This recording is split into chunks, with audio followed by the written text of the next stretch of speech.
Hey everybody, Brian here from quantlabs.net. Today I want to show you the script that generates quite a few charts. You can see here there's two files that are generated for stats. First is a text file with a descriptive stats for the combination and the time frame of the pair. Now remember, all this data comes from Binance.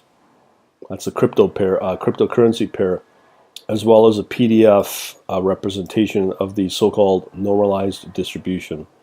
So again, it's 1,883 charts, files that are generated, half PDF for chart and the other for the descriptive stats. On top of it will generate a ranking Excel file. There's 315 currency pairs in here.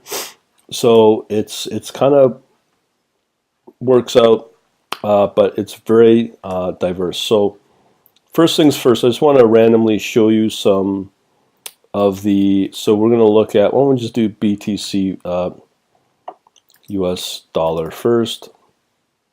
Now this is monthly, so there's not going to be so much data in here. We can see here the concentration of the outliers on the positive and some other ones. That's the monthly.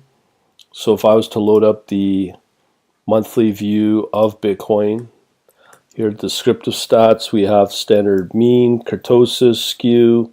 These ones I like to pay attention to. Number of positives versus negatives. The frequency on the close, as well as the standard deviation of the up close, standard deviation of the low close, standard deviation 2, that's within normal range, standard deviation of up and the, well, it's basically the band of the up and down, and SD3 or standard deviation 3 is the extreme moves for these on the close among this distribution. So if you go into a distribution of, let's say, daily, well, let me just show you BTC daily, this one. You can see here it's more normalized on a daily, less outliers. Again, we have the text file with the descriptive stats. So these are them. We'll get into that. And then lastly, we have our hourly data as well. I'll just show you the charts. Again, it's obviously more on the negative side with a lot higher concentration of daily or hourly moves on the negative and fewer positive, which does make sense. So I'm going to show you some other random ones. The volatility is just pretty well crazy. So here's an hourly distribution of BTS Ethereum. You can see it's a more negative view of that or distribution. I won't bother with the monthly views, but again, you can clearly see here there's probably more of a downward negative daily move. So that's what these returns are the number of daily returns or hourly returns. Just depends upon the period I'm looking at. So here, I'll just pull up another one. Let's do Litecoin or IOTA against Bitcoin. So the daily, probably quite a bit more positive, judging from that.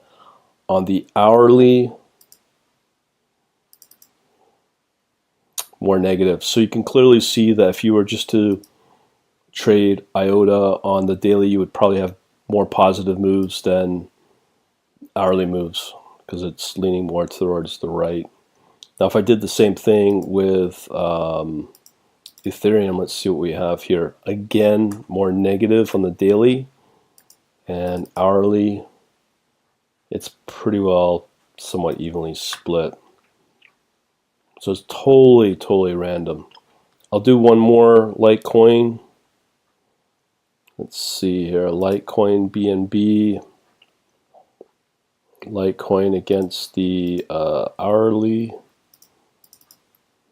So here, more negative, more distribution in this particular bucket between negative 0.1 and 0. So that's the higher concentration of them, and that's the daily, and then the hourly. Yeah, it's still quite a bit.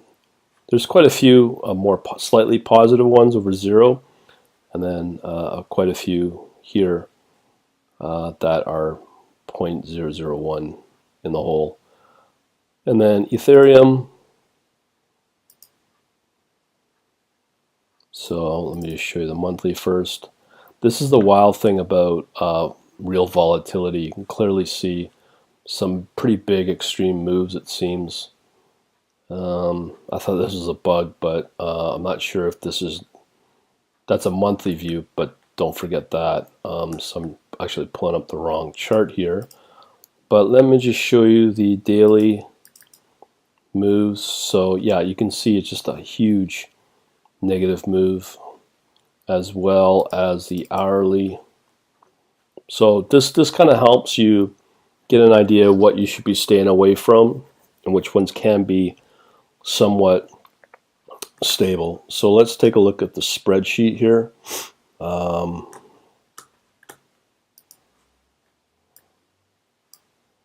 me just pull it up here.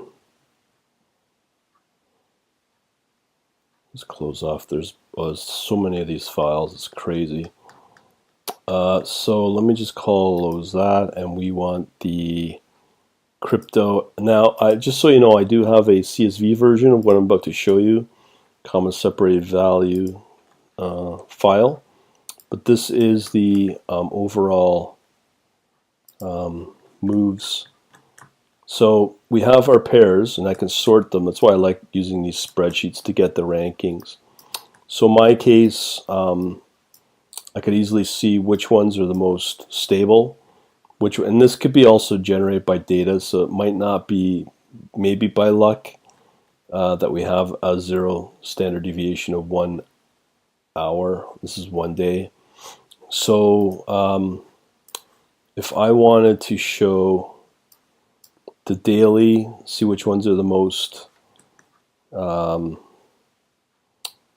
let's see here. So if I want to show the standard deviation of the daily, let me just sort all this stuff out. Okay. So we got to go all the way over to whatever column. So that would be column L. So we're going to sort by column K. I believe it's sorting on the descending. Column K. This is daily. So we can see here which ones are the more volatile. Now this has not been normalized, it's just raw data. So these bunch are the more volatile. Okay. As you can see here, that's on the daily moves, and then as you move down, farther down, blah blah blah blah. So we have about 314. So this typically on a daily move should be the most stable or least volatile. And judging from these, that might be the case. But again, you have to dig into the data to make sure it's exactly as you would expect. Because sometimes if there's not enough data, you might just get zeros. So you have to verify that. But that's why I only like working with the daily and the hourly. The monthly doesn't give you a lot of data when you download the data. So I'm just do another sort. This time I'll do a sort on hourly, which is column 11. Okay, so descending once again, but this time we want column 11. So once again, on column 11. Okay, so this supposedly should be the more stable ones, and or least volatile. Okay, no, I'm wrong. So we're doing daily. So yeah, these are the more stable ones, ETH, BTC, which would kind of make sense. And then these other ones, the least stable, Neo, Ethereum. So if you're looking for some form of stability, these are the currencies for you, which kind of makes sense. But then the opportunities won't be there because you won't get the volatility, or as we call, or as they call it in the stats world, dispersion. So moving on up here, you'll see how the volatility on the, oh, I'm sorry, those are the most unstable or most volatile on the hourly view. So the ones I showed you down here are most or least volatile on the hourly basis. Okay, so interesting stats to come out of this. We have a mean as well. This one I find is very important. Positive returns on the daily and hourly. From here, this is another good stat that if you wanted to find out which historically over this time period that I've downloaded, which ones will give you more momentum with a higher rate of positive returns, more positive returns. So we are wanting to do column I. So for column I, column I is no. So on the hourly, the ones that will give you the most, again, Ethereum and Bitcoin, Wave and Bitcoin, these have the highest concentration of positive moves on the hourly basis. And if you want to short opportunities on an hourly basis, as we move down here, again, making sure we have enough data here. This can also show you the volume, but these are the ones that give you the less positive moves. And this one is, so that's the hourly, and this is the daily. So if I sort on H, column H, we should be able to see on a I think it's hourly basis, descending, that was H. So again, on column H, we are dealing with the most ones with the highest number of positive moves on a daily basis.